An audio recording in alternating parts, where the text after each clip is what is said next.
Trump plans to meet Vladimir Putin. He says the Russian president is quite keen. The agenda will evidently be Ukraine, but will Ukraine get a seat at the table?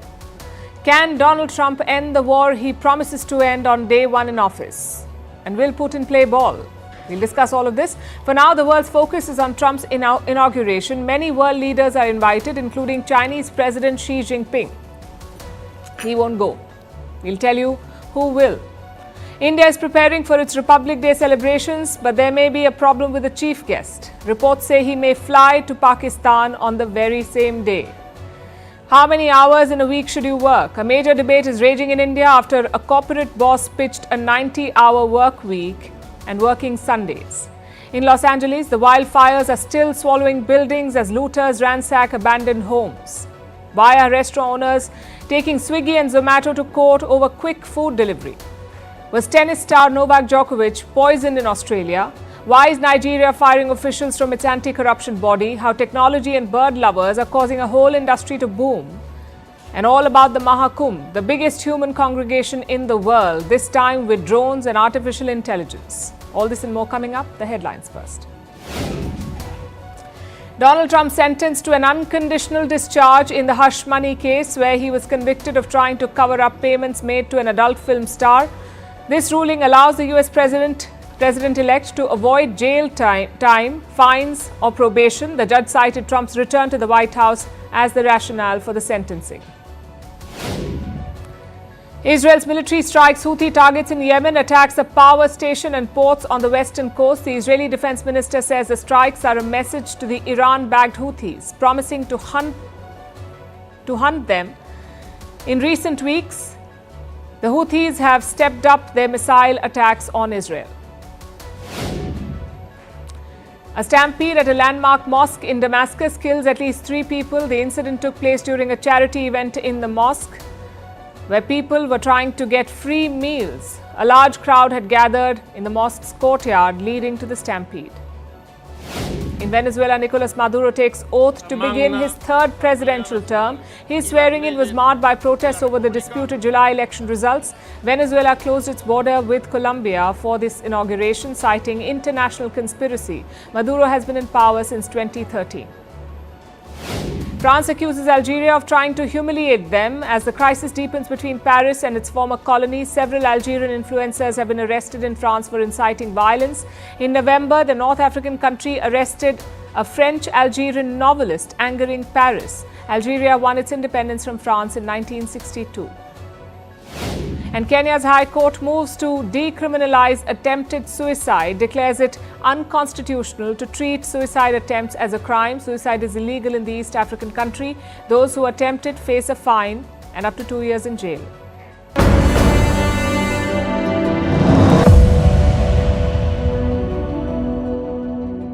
President Putin wants to meet. He's said that even publicly.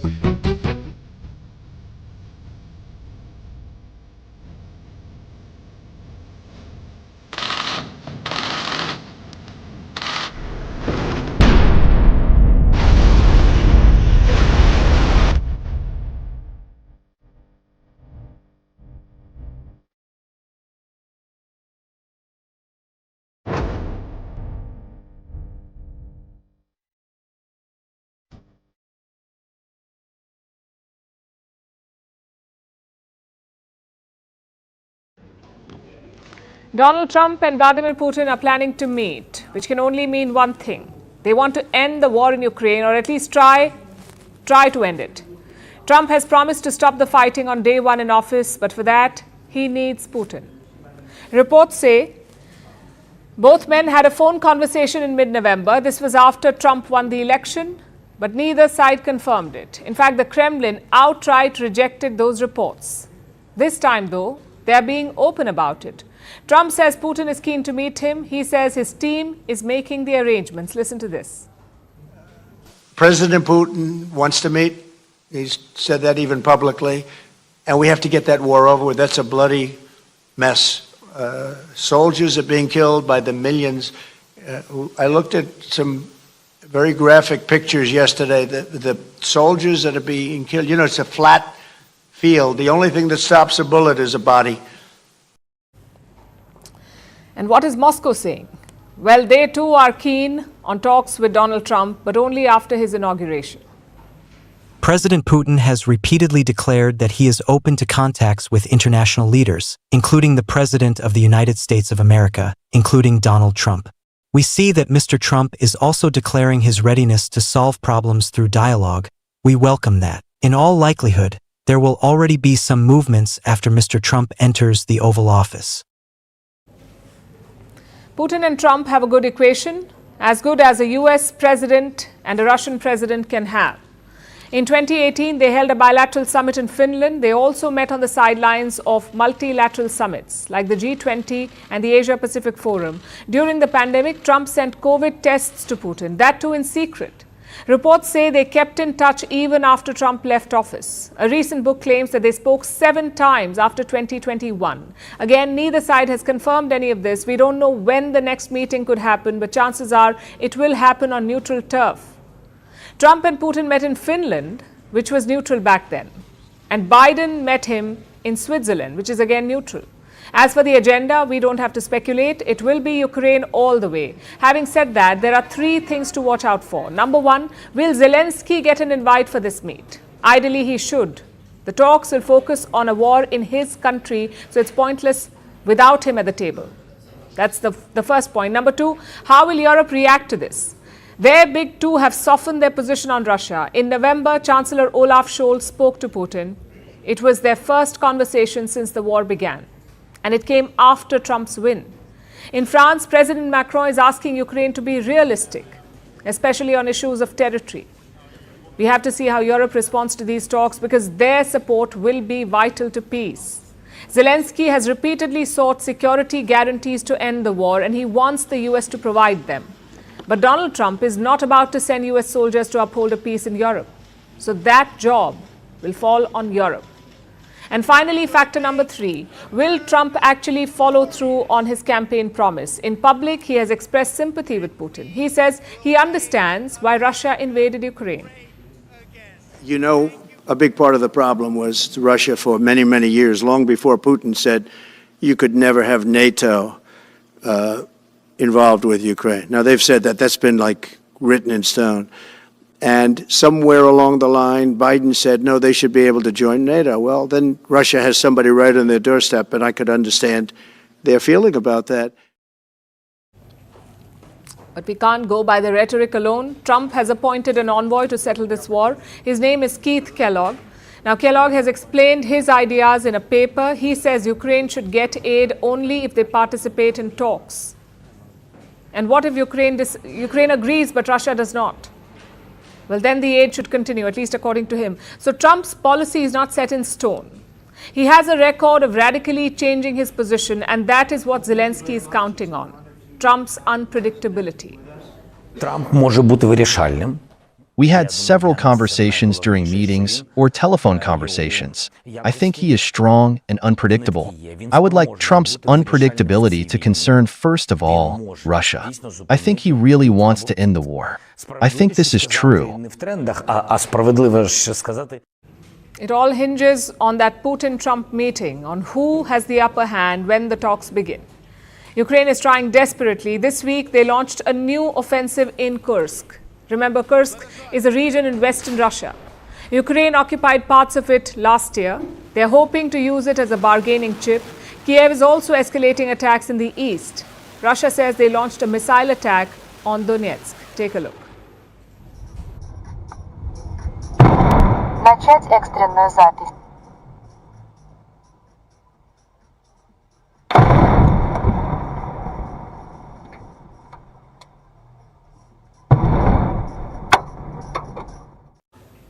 Zelensky also attended a Western Arms Forum in Germany yesterday. It's called the Rammstein Group. This forum is led by the United States. It has been building up Ukraine's military-industrial complex. Pentagon Chief Lloyd Austin was also in attendance. He announced a new arms package for Kyiv. This one is worth $500 million. He also urged Trump to keep supporting Ukraine. On the way back, Zelensky stopped in Rome. He met Italian Prime Minister Giorgia Meloni, and she is seen as a Trump whisperer in Europe. I guess Zelensky is trying everything in the playbook. Biden's endless checkbooks kept him in the game. But with Trump, he may not even be at the table.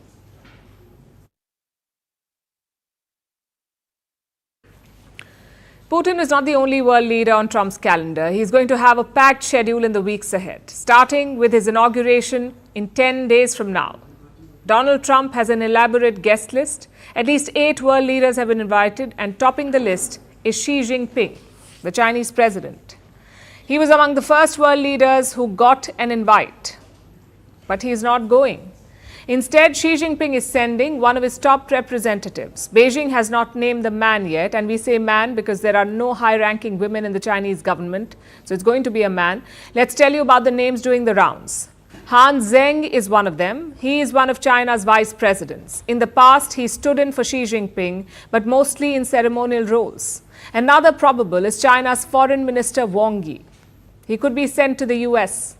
And Trump's advisors have their own preference. They want Kai Chi to attend. He's a very influential man. Kai Chi is known as Xi Jinping's right-hand man. The two have worked together for decades. Kai is a member of China's Politburo Standing Committee. That's the top decision-making body of China. He also serves as Xi Jinping's chief of staff. Kai accompanies Xi on most foreign trips. When Xi Jinping meets world leaders like Vladimir Putin, Kai is in the room. He's a close confidant of the Chinese president, and that is why Trump's advisors want him in Washington. These discussions also offer valuable insights. They show that Trump's team is actively engaging with China even before he formally takes office, which is quite different from Donald Trump's public stance on China. In public, he takes a hardline position. He talks tough on China. He's packed his administration with China hawks. He's also vowed to impose major tariffs. And recently, he opened a whole new front against China. Trump accused Beijing of controlling the Panama Canal. You don't even need binoculars. You look outside, you have China ships all over the place. Look, the Panama Canal is vital to our country. It's being operated by China. And we gave the Panama Canal to Panama. We didn't give it to China. And they've abused it. So a lot of anti-China rhetoric. At the same time, Trump has kept the door open for engagement. Last month, he said the US and China can solve problems together. I have had, especially through letters, some very good conversations. Have you had conversations with Venezuela? You know, because China and the United States can together solve all of the problems of the world. This week, Trump gave another statement. He said he will get along with Xi Jinping. Trump says he's already talking with Xi through intermediaries, and China has confirmed this. China attaches great importance to the previous statements made by President-elect Trump. China and the United States have maintained communication through various means. China is willing to work with the United States to uphold the principles of mutual respect, peaceful coexistence, win-win cooperation. But China still does not fully trust Donald Trump, else Xi Jinping would have made the trip perhaps. Of course, there are many others who won't miss the chance. Like I said, many world leaders have got the invite, including Argentina's president, Javier Milei. Reports say that he has accepted the invitation. Milei was among the first foreign leaders to meet Trump after he won the election, so he'll be making a second trip to the US in 2 months. Then we have the Italian Prime Minister, Giorgia Meloni. She too could return to the US. She met Trump at Mar-a-Lago only last weekend. The two leaders had dinner, and that is when Trump extended the invite to Meloni. As far as the inauguration is concerned, I confirm the invitation. I confirm that I would like to be there. I am pleased to be there, and clearly I am evaluating it precisely on the compatibility of the agenda with the many things we have to do. But if I succeed, I will gladly participate. So Meloni is trying to adjust her schedule to attend. Who else can we expect at the inauguration of Donald Trump? Brazil's former president, Jair Bolsonaro. El Salvador's president, Nayib Bukele. Hungary's Prime Minister Viktor Orbán, who, by the way, is currently holidaying in Kerala in India. Also, Ukraine's President Volodymyr Zelensky, he too has got an invite. So many influential figures will be in attendance. This inauguration is shaping up to be a high-profile event. Reports say they've run out of invitations. Trump's team has stopped offering tickets to major donors. They don't have any room for more. Even seven-figure donors are on wait lists. So even money cannot guarantee you an invite. This is a stark contrast from 2016 when Trump's first inauguration drew thin crowds. This time, filling the space won't be an issue.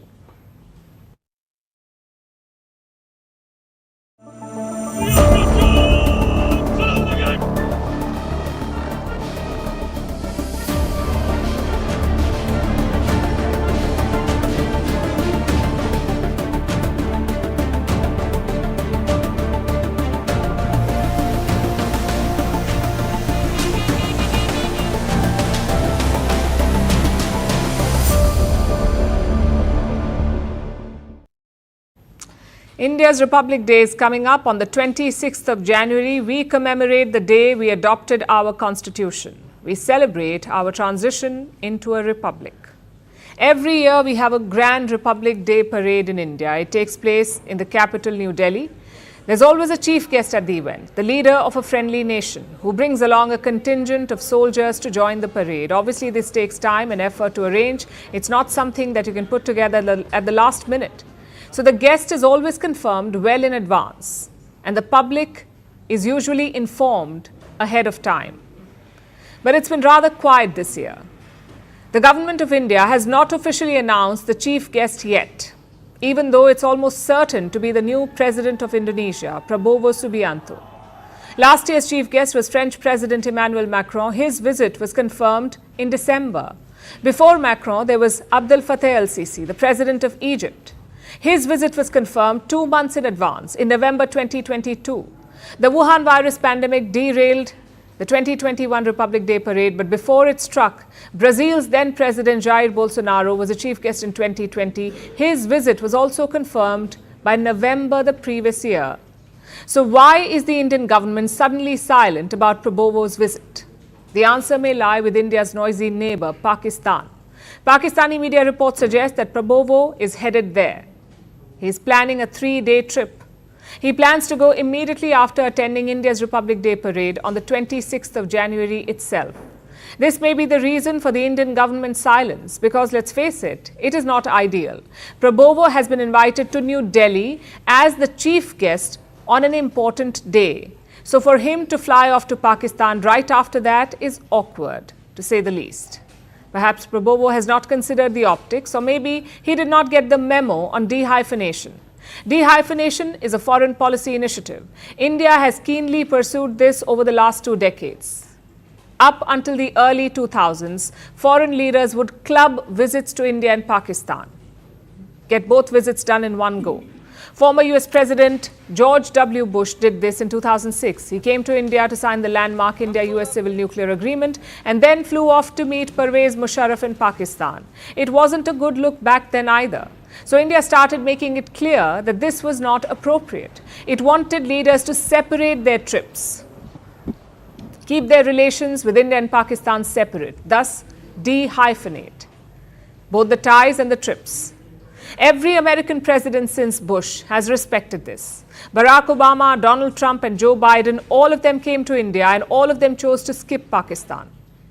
And it's not just the Americans. Take the Saudi Crown Prince, MBS, Mohammed bin Salman. He was in India for a visit back in 2019. He went to Pakistan that same month. But he took a detour. He did not fly there directly. Instead, he made a stopover in Dubai to respect India's stance. But maybe Prabowo is not aware that this is the official policy now, or maybe he doesn't consider it a big deal to visit India and Pakistan back to back. After all, his predecessor did the same thing. At the same time, by the way. Joko Widodo was among 10 chief guests at the 2018 Republic Day parade. That's when India called all the leaders of ASEAN nations. So Indonesian President Joko Widodo, the then president, was one of them, one of the 10 guests. And he flew straight to Pakistan after the visit and then proceeded to hold bilaterals. Prabowo is now planning to do the same. But here is the issue. In 2018, Joko Widodo was one among 10 chief guests, so all eyes were not on him. His trip could be overlooked. Right now in 2025, it's just Prabowo, so all eyes will be on him. So his Pakistan trip may come across as an affront to India. He probably does not mean it that way. After all, New Delhi and Jakarta share deep ties. Indonesia is India's largest trading partner in the ASEAN region. Trade was valued at almost $40 billion in 2023. They're working well on defense as well. Indonesia is interested in India's BrahMos missiles. Apart from trade, the two countries share cultural ties and a historic friendship. India's first Republic Day chief guest was Sukarno, the first president of Indonesia. This was back in 1950. Prabowo will be the fourth Indonesian president to be given this honor. The warm ties and mutual respect have always been there. So the India-Pakistan trip schedule is unlikely to be an insult by Prabowo, but it may be seen as one. So to avoid the hassle, he should rethink his decision.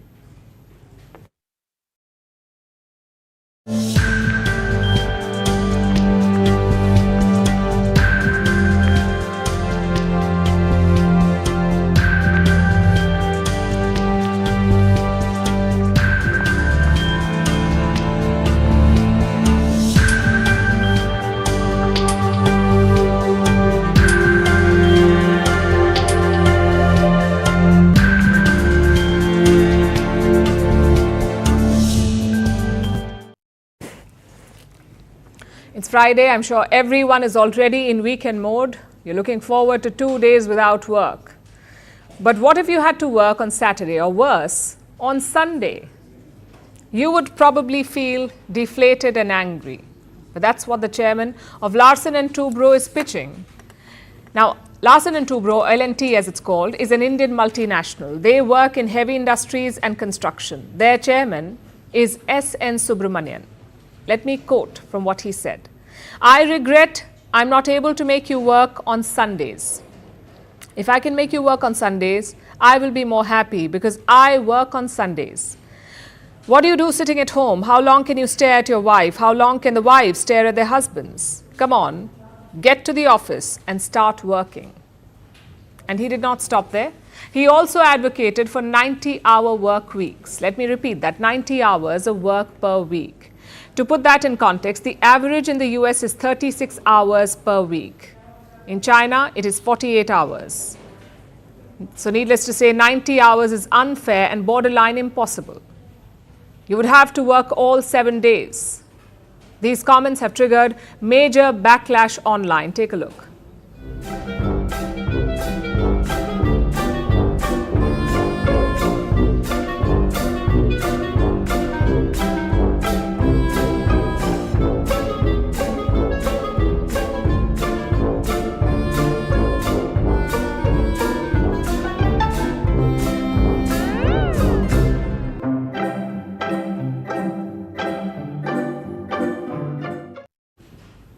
Actor Deepika Padukone has also joined in. She said it's shocking to see senior managers make such statements. She also added a hashtag to her comment, hashtag mental health matters. Badminton star Jwala Gutta also chimed in. She called the remarks misogynistic and scary. As the outrage grew, L&T released a clarification. They said the company is focusing on nation building and that the comments reflect a larger ambition. But let's be honest, they do not reflect a larger ambition, they reflect a larger problem. Because the L&T chairman is not the first to trigger this debate. Recently, Narayan Murthy did the same.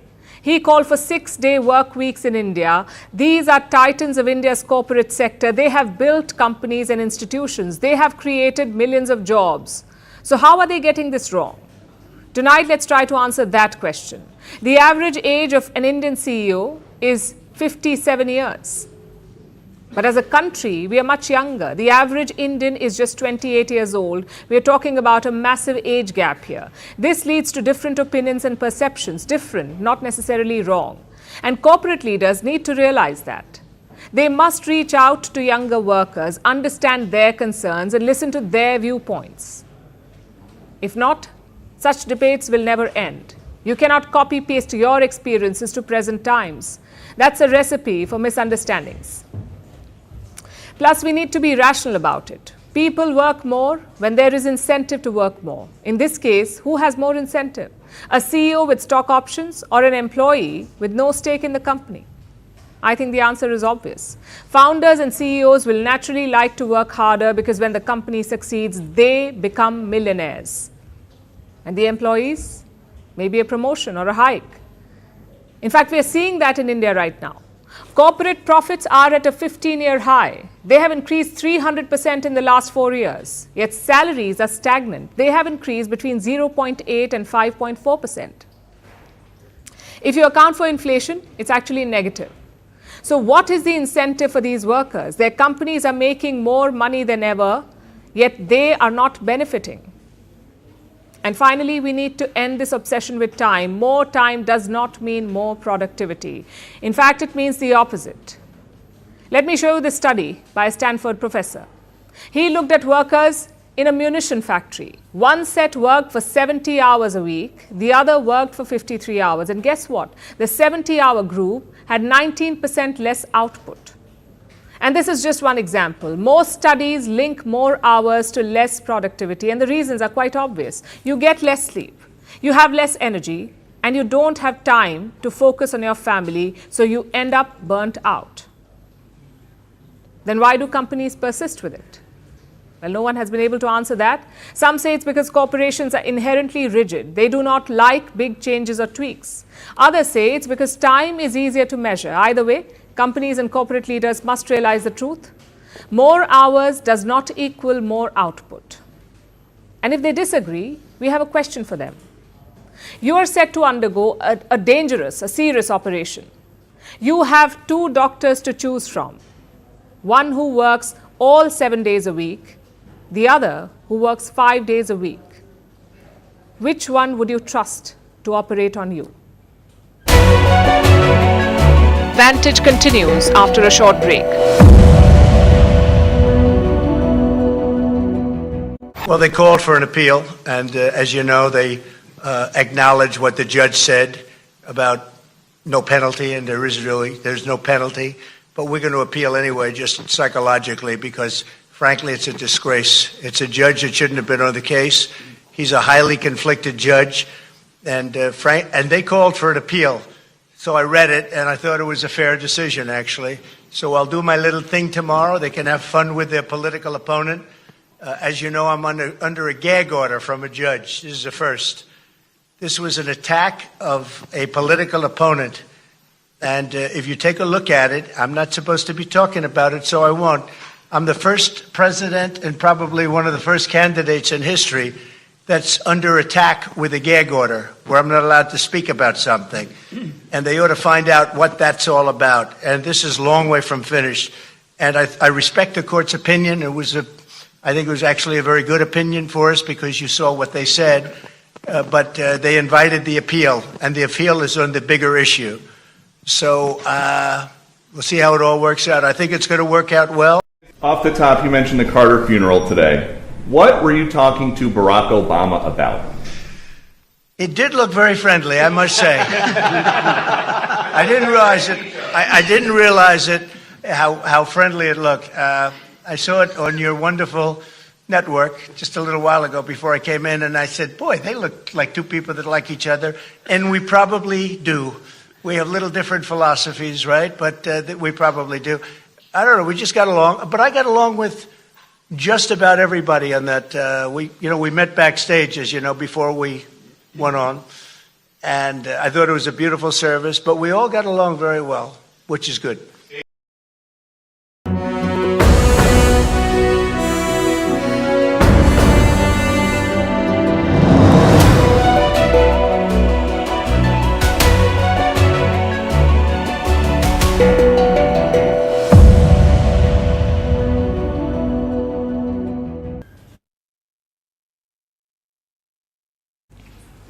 Now to Los Angeles, a city that is battling one of the largest wildfires in U.S. history. The flames remain uncontained. Close to 180,000 residents have been evacuated as the fire engulfs more homes and buildings. At least 10 people have died, 10,000 buildings have been destroyed, and another 60,000 are at risk. More than 8,000 personnel have been deployed to fight the blaze. Local authorities are working tirelessly to bring it under control, but strong winds have made firefighting difficult. It could take days to fully extinguish the flames. The wildfires have triggered lawlessness too. There are growing reports of looted homes as more people abandon their homes to save their lives. Here's a report. Los Angeles is burning.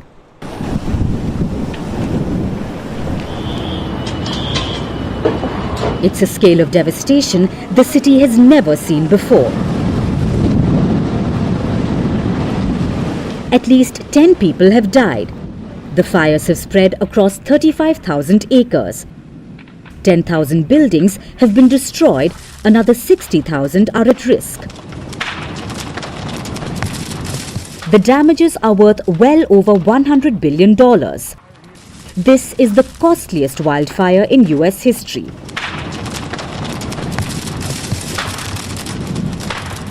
Based on the devastation that is clear, looks like a bomb, an atomic bomb dropped in these areas. Videos like these paint a grim picture. Multiple wildfires are burning across Los Angeles now. None of them are anywhere close to being contained. The skies are buzzing with aircraft dropping retardants and water on the flames, but these efforts are making little impact.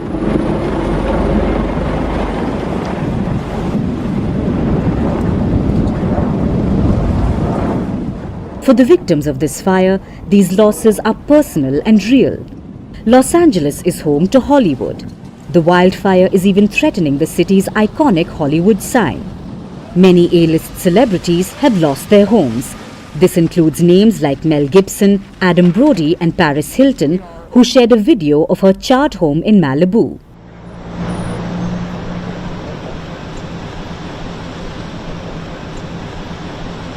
These fires have been raging for 3 days now. Thousands of firefighters still remain overwhelmed by the sheer scale of the blaze. It's being made worse by strong winds and the lack of rain. Looters are now taking advantage of the chaos. They are raiding empty homes and shops which have been abandoned. At least 20 arrests have been made so far. If anybody is involved in looting or any property damage, that he is ready to prosecute to the full extent of the law. There are now 8,000 personnel on the ground trying to stop these raging wildfires and maintain order. Yet the crisis remains beyond control. California Governor Gavin Newsom has now called in troops from the National Guard. This is a military reserve force and they have been asked to put an end to the looting. Misinformation is also spreading as fast as the wildfire.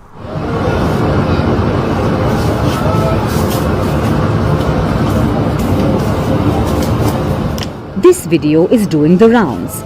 It shows a group of men taking goods from a home. On social media, users have claimed this is footage of looters in Los Angeles. But that's incorrect. Turns out this is an old video and it's not from Los Angeles but from Compton. And these men are not looting this home, they were helping the homeowner move. The crisis in Los Angeles shows how extreme weather events are intensifying.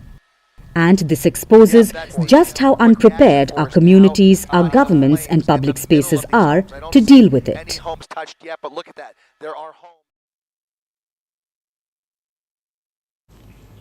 We live in a world where convenience is currency, where speed reigns supreme and where accessibility is everything. And that explains the success of quick commerce or QCom. In India, it has revolutionized the way we shop. And now these companies want to take it a step further. Imagine a piping hot meal delivered to your doorstep and that too in just 15 minutes. QCom companies are offering quick meals. They're introducing their private food labels. Zepto has Zepto Cafe, Blinkit has Bistro, and Swiggy is coming up with Snack. And how does it work? These platforms source ingredients and ready-to-eat food from vendors. Then they cook or heat it up in their dark stores. These are mini kitchens designed for maximum efficiency. Again, the focus here is on speed. Zepto claims it takes them less than 2 minutes to cook anything on the menu. Less than 2 minutes to cook it. And that is what allows them to deliver the food in 15 minutes. Of course, the menu is limited, but the ease of it makes it quite appealing. Imagine craving a sandwich and getting it in 10 minutes. The same time you may take to make it yourself. That is the market they're targeting. Busy individuals who value ease over everything else. But not everyone's thrilled about this innovation. India's restaurant industry is sounding an alarm. I'm talking about the NRAI, the National Restaurant Association of India, NRAI. They're gearing up to sue Swiggy and Zomato. They want to drag these companies to court. On what grounds? Unfair trade practices. Now, see, these guys have their entire data, right? Nothing stops them, and they don't share the data with us, right? So they exactly know who our customers are, and for us, there's consumer masking, which I believe is absolutely unfair. But not getting there. But what they can easily do is that they can migrate our traffic to their app and sell similar products, which I believe is absolutely unfair. I think private labeling, them getting into private labeling is getting into the food business, right? Aggregators are supposed to facilitate the food business by, ensuring food delivery. But them getting into the food business, I think it's complete abuse of power. Restaurant owners say Swiggy and Zomato have their data, their customer data, because customers order food from restaurants through Swiggy and Zomato, so they have that data, and now they're using it to develop their own products and then promote them aggressively. The NRAI, the Restaurants Association, believes that this will hurt traditional restaurants. Their businesses will be affected. Blinkit has responded to these concerns. Blinkit is owned by Zomato. It says Zomato won't launch private brands on its app. Their new platform, Bistro, will be completely independent, that it will not use data from Zomato. At least that's what they're promising. But this is not the first time that these platforms are facing backlash. In 2022, they were accused of violating India's competition laws, again by the same Restaurant Owners Association. The allegations included imposing pricing restrictions, capping discounts, and even threatening to lower rankings for restaurants, especially those that did not play by these rules. At the heart of this battle is one major concern: monopoly. Take Swiggy, for example. As of 2024, Swiggy had around 196,000 restaurant partners. 196,000 restaurants were on Swiggy across 653 Indian cities. So restaurants rely heavily on these platforms. They can reach new customers. They can attract more business. 1/3 of a restaurant's revenue is generated on Swiggy and Zomato. That is the average. In return, most of them pay heavy commission fees, anywhere between 15 to 25%. Let me put it in simpler words. Say a restaurant earns 1 lakh rupees from food deliveries, then 15 to 25,000 rupees of this goes to platforms, Swiggy and Zomato. So they're already taking a considerable chunk. And now restaurants may have to compete with these very platforms.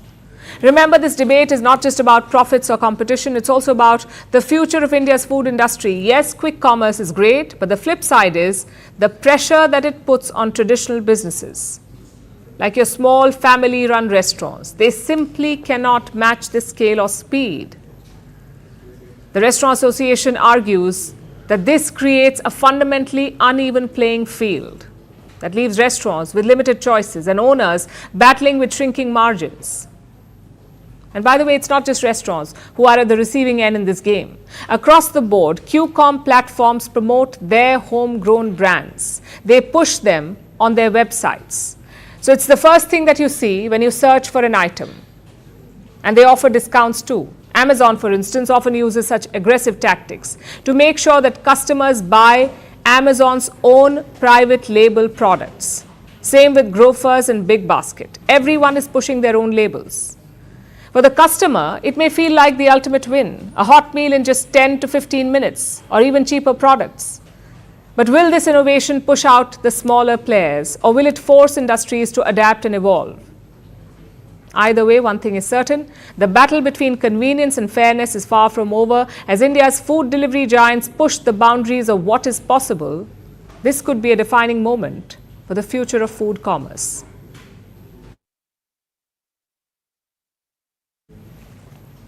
For our next story, let's go back in time. The year was 2022. The Wuhan virus was spreading across the globe. The world was under lockdown and vaccinations were compulsory.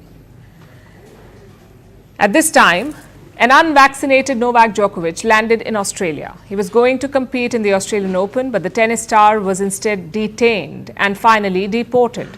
This incident sparked a lot of media frenzy, and now Djokovic has made a new claim. The former world number one believes that he was poisoned in detention. Why did he say so? Our next report tells you. This wasn't the usual battle on the court. This was Novak Djokovic against a different opponent, the food he was served in detention.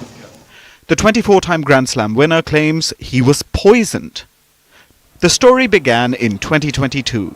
The COVID-19 pandemic was very much still a reality. The world was under lockdown. Vaccines were the name of the game. But Djokovic chose to remain unvaccinated. He landed in Melbourne, ready to compete in the Australian Open. But the tennis star was stopped at the airport. Australia at that time had strict rules. Any unvaccinated person could not enter the country. If they did, they needed a medical exemption. Djokovic had none. So the tennis star was held in detention. Djokovic appealed to the courts, and during this time he was kept at a park hotel in Melbourne. The hotel had long been a symbol of despair for asylum seekers. There are reports of deteriorating conditions, even that of maggot-infested meals. But Djokovic believes his diet wasn't just subpar, it was a weapon.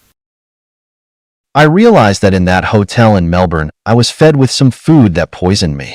I had some discoveries when I came back to Serbia. I never told this to anybody publicly, but discoveries that I had a really high level of heavy metal. Heavy metal. I had the lead, very high level of lead and mercury. This is what Djokovic revealed in an interview. The Serbian player has a very strict diet. It's reportedly a strict gluten and dairy-free diet. Djokovic said tests dictated a high level of heavy metal in his body, which was strange. So he believes he was poisoned. Now, the Australian Border Force hasn't responded to this, neither has the government. Djokovic was asked about this today as he's in Melbourne again for the Australian Open. He says he just wants to focus on tennis. Do you have any evidence linking your high heavy metal blood levels to the food you were served in hotel detention 3 years ago? The GQ article came out online yesterday, and I think it's a February issue, so it's coming out in print version. I've done that interview many months ago, so I would appreciate not talking more in detail about that, as I would like to focus on the tennis and why I'm here. If you want to see what I've said and get more info on that, you can always revert to the article. Of course, focus is important. After all, Djokovic is aiming for his 11th Australian Open win. But that doesn't change the fact that he's controversy's favourite child. In the 2020 US Open, he hit a ball that struck a line judge and he got disqualified. He didn't wear a mask at the 2021 Australia Open. During a dramatic Wimbledon final, Djokovic was fined $8,000. This was for smashing his racket. And he refused to take COVID-19 vaccines, claiming he was not anti-vax but pro-freedom. Which brings us to this episode in Melbourne. Australia refuses to speak about it. Djokovic is reluctant to expand on the issue, and all of that is just fueling the fire. As the race for the title begins in Australia, the world is interested in just one thing. What truly happened off the court in 2022?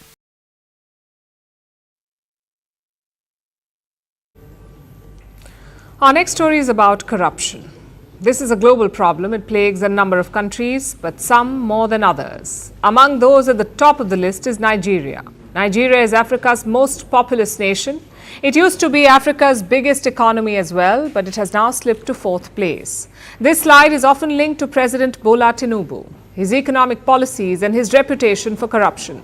Tinubu recently featured on a list, the list of the most corrupt leaders in the world. The winner was former Syrian President Bashar al-Assad. He was followed by Kenya's William Ruto. But Tinubu made the top 5. Now, I must clarify here that these rankings were sourced from the public. There wasn't a scientific formula involved. It was about public perception, and Tinubu is perceived to be extremely corrupt.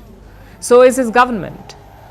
There are a number of reasons for this. Let me show you some of the latest examples, starting with the government. Nigeria has an anti-corruption agency. It is called the EFCC, the Economic and Financial Crimes Commission. This is Nigeria's watchdog. Its job is to tackle corruption, and technically they are doing that, but at home. Let's show you today's major headline. The EFCC has detained 10 of its own over some missing items. This statement was put out by the agency. You'll notice that they said some operational items could not be accounted for. Okay, that sounds like some missing equipment. But then the Nigerian press dug a little deeper, and it turns out that the operational items were jewelry and cash worth $350,000 to $400,000. What operations were they pulling off with all that jewelry? 10 EFCC officers were detained in Lagos. They are apparently answering questions. That is all that the commission has revealed. They haven't told the public who the corrupt officers are. I know it's innocent until proven guilty, but the very same commission usually does not follow this. They happily share the names of under trials, but suddenly the agency is shy about revealing the names of its own officers. And this has been quite a bad week for them. They were forced to make another announcement on Monday, telling the people that 27 other officers had been dismissed for fraudulent activities and misconduct. This is not a great look for Nigeria's anti-graft watchdog, and definitely not a good look for the Tinubu government. Bola Tinubu is 72 years old. He's been around for a while. He's a seasoned politician. So as you would expect, he has been linked to a number of scandals over the decades. One of the worst involved drug dealing. Tinubu allegedly held money from drug trafficking in his accounts. This was according to the US Justice Department. Tinubu, of course, never accepted the charges, but he did pay out a settlement worth $460,000. Now, these charges are old. No final verdict was reached. So let's put them aside for now. After all, people can supposedly change. So what has Tinubu been up to recently since he became president? Well, he was caught up in a fake diploma scandal for a while. There were allegedly some errors in his college certificate. Okay, mistakes happen, moving on. Then there was a major scandal involving a highway. Tinubu issued a $13 billion government contract to a company co-owned by his son. Tinubu is quite the caring father, apparently, but alas, most people do not see it that way. That is why he made it to the top 5 in the Corrupt Person of the Year award. The perception is quite prevalent, and reports say that he is quite vexed. He's even hired American lobbyists to clean up his image. He's reportedly paying them $2.7 million, though I wonder, is he paying from his own pocket or Nigeria's treasury? I suppose we'll find out eventually.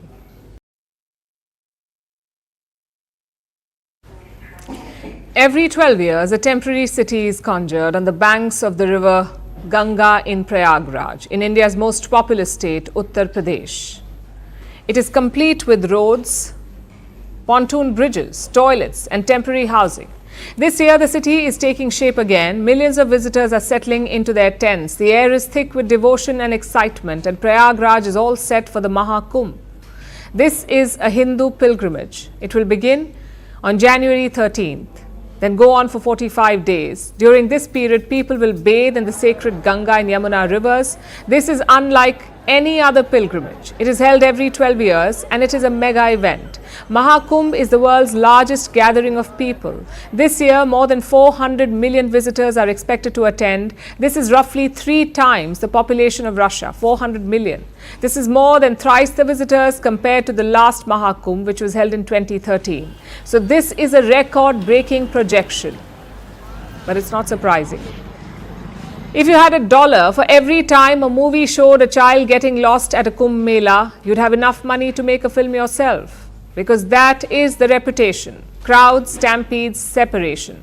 Honestly, the Kumbh has not helped its case either. Over the years, it has witnessed a fire, a bridge collapse, and multiple stampedes. Hundreds of people have died, thousands have been injured, and many more have gotten lost. As per 2001 figures, 4,000 to 6,000 pilgrims lost their relatives every single day in the Kumbh crowds. So you get the stereotype. But this was decades ago. Most of this Kumbh chaos lives in the past. The Maha Kumbh of today is a formidable beast. It is a study in crowd management, in logistics, in waste management, and that's exactly what 24 prominent institutes want to do. Researchers from Harvard and Stanford are on the ground and they want to study this year's mega affair. It has undergone a major makeover. This year, more than 7,000 crore rupees have been allocated to the Kumbh. That's about $813 million, and it has given the Maha Kumbh, a facelift. The security has upped its game. It has gone digital. AI-enabled cameras and drones will surveil the area. They will detect barricade jumping and estimate crowd density. There are AI face recognition systems at security checks. There is a real-time Google Chat feature for visitors. Plus, underwater drones will be deployed. They will provide surveillance beneath the waters, ensuring safety during the holy bath.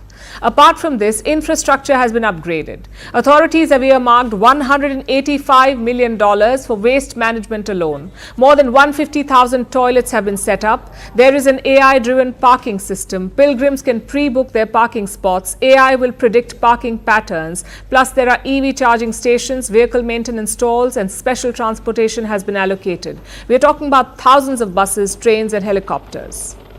They aim to ensure seamless commute. These are all remarkable upgrades for any convention, let alone a spiritual or religious one. But what's the point? A sense of duty and respect? Yes. A need for security? Yes. But why make the affair bigger than it already was? Because the Maha Kumbh is big money. It is like any other big ticket event. It is a hub of economic activity. It creates jobs. It generates huge revenue. In 2013, it generated 12,000 crore rupees. That was the last Maha Kumbh. Every 6 years, a half Kumbh is also held. The last one was held in 2019. Back then, it generated 1.2 lakh crore rupees. This year, the Maha Kumbh is expected to raise 2 lakh crore rupees. That is $23 billion. Think about it. The daily items used like water bottles, they alone will generate more than 17,000 crore rupees, or about $2 billion. Think about the flowers. That's another 800 crore rupees, or $92 million. And these are just the little things. Look at the hotels, the luxury domes on the riverbank, the transportation, and you will see this. The Maha Kumbh is a money spinner. It has immense potential economically and culturally. So will this high-tech makeover pay off?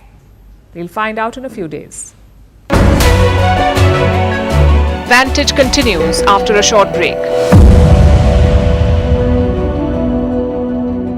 Well, they called for an appeal, and as you know, they acknowledged what the judge said about no penalty, and there's no penalty, but we're going to appeal anyway, just psychologically, because frankly, it's a disgrace. It's a judge that shouldn't have been on the case. He's a highly conflicted judge, and they called for an appeal. So I read it, and I thought it was a fair decision, actually. So I'll do my little thing tomorrow. They can have fun with their political opponent. As you know, I'm under a gag order from a judge. This is the first. This was an attack of a political opponent. And if you take a look at it, I'm not supposed to be talking about it, so I won't. I'm the first president and probably one of the first candidates in history that's under attack with a gag order, where I'm not allowed to speak about something. And they ought to find out what that's all about. And this is a long way from finished. And I respect the court's opinion. I think it was actually a very good opinion for us, because you saw what they said. But they invited the appeal, and the appeal is on the bigger issue. So we'll see how it all works out. I think it's going to work out well. Off the top, you mentioned the Carter funeral today. What were you talking to Barack Obama about? It did look very friendly, I must say. I didn't realize it. I didn't realize it, how friendly it looked. I saw it on your wonderful network just a little while ago before I came in, and I said, boy, they look like two people that like each other, and we probably do. We have little different philosophies, right? But we probably do. I don't know. We just got along, but I got along with just about everybody on that. We met backstage, as you know, before we went on, and I thought it was a beautiful service. But we all got along very well, which is good.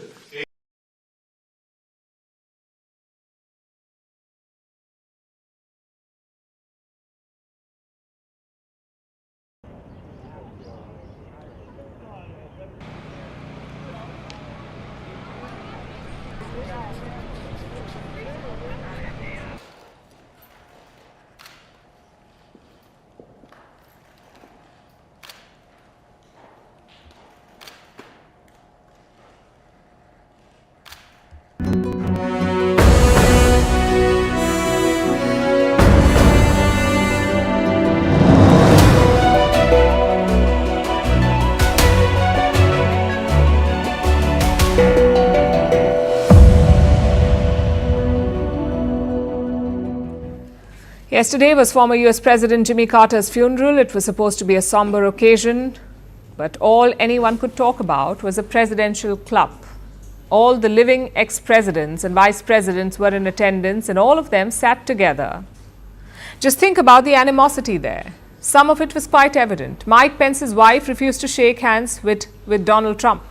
George Bush also ignored Trump. Jill Biden gave the cold shoulder to Kamala Harris. Meanwhile, Trump and Obama were joking. Obama, who called Trump childish and weird, Trump, who called Obama a jerk. It was almost like a high school drama. Take a look.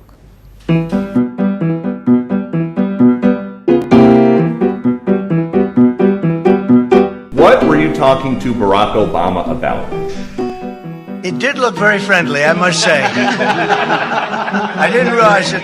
I didn't realize it, how friendly it looked. I saw it on your wonderful network just a little while ago before I came in, and I said, boy, they look like two people that like each other, and we probably do.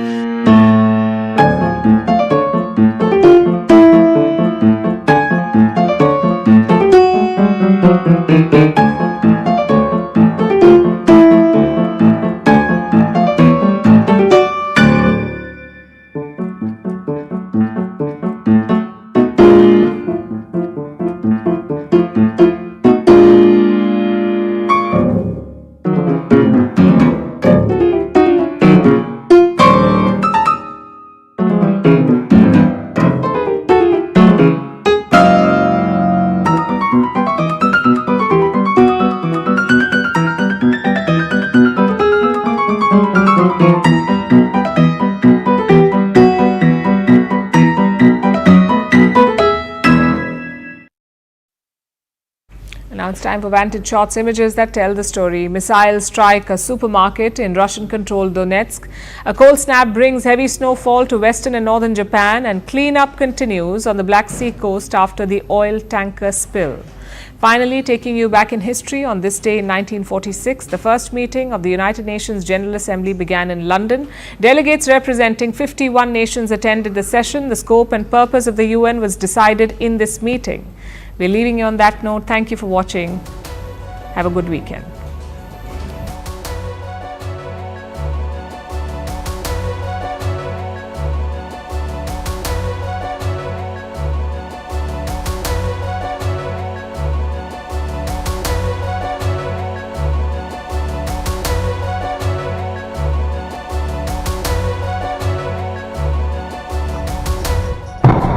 Начать экстренную запись.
Hello and welcome to the late night edition with me Ayushman Singh Jam. Well, big breaking news coming in at the top of the bulletin, where ahead of the Delhi elections, the BJP held a crucial CEC meeting in the national capital. Sources indicate that 41 seats have been discussed by the Saffron Party. The announcement of candidates for a few seats may be put on hold for now. Sources say Prime Minister Modi has asked the leaders to put more effort on the ground when it comes to the crucial Delhi elections. That is the big piece of news.